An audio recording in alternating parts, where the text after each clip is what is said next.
সে আপনাকে ততটুকুই ব্যবহার করবে যতটুকু আপনাকে তার প্রয়োজন। যখন তার নির্দিষ্ট স্বার্থ যখন ফুরিয়ে যাবে, তখন আর আপনাকে তারা কাছে রাখবে না। সাধারণত আপনি যখন রেস্টুরেন্টে যাবেন, রেস্টুরেন্টে যাওয়ার পর খাবার দাবারের পরে ওয়েটার এসে আপনাকে একটা টিস্যু ধরিয়ে দেয়। সেই টিস্যুটা আপনি নেন, নেয়ার পর আপনি মুখ মুছেন, হাত মুছেন, মোছার পরে সেটা নোংরা হয়ে যায়। তারপর কিন্তু সেই টিস্যুটা আপনি কখনোই পকেটে ভরে রাখেন না। সেই টিস্যুটা কি করেন?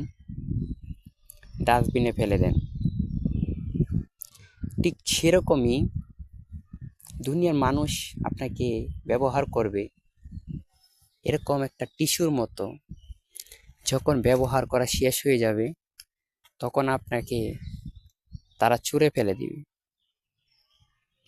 জীবন এরকমভাবে প্রতিষ্ঠিত করবেন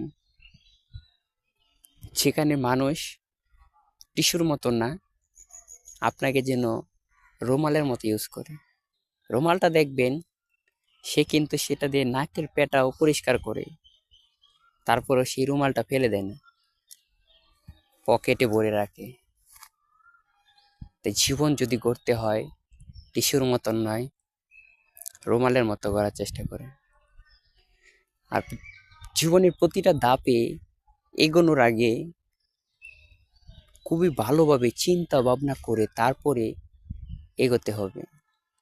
সব জায়গায় আপনি যায়েন না, আর সব জায়গায় আপনি রুমালের মতো মর্যাদা পাবেন না, ইউজ করার পর আপনাকে রেখে দিবে।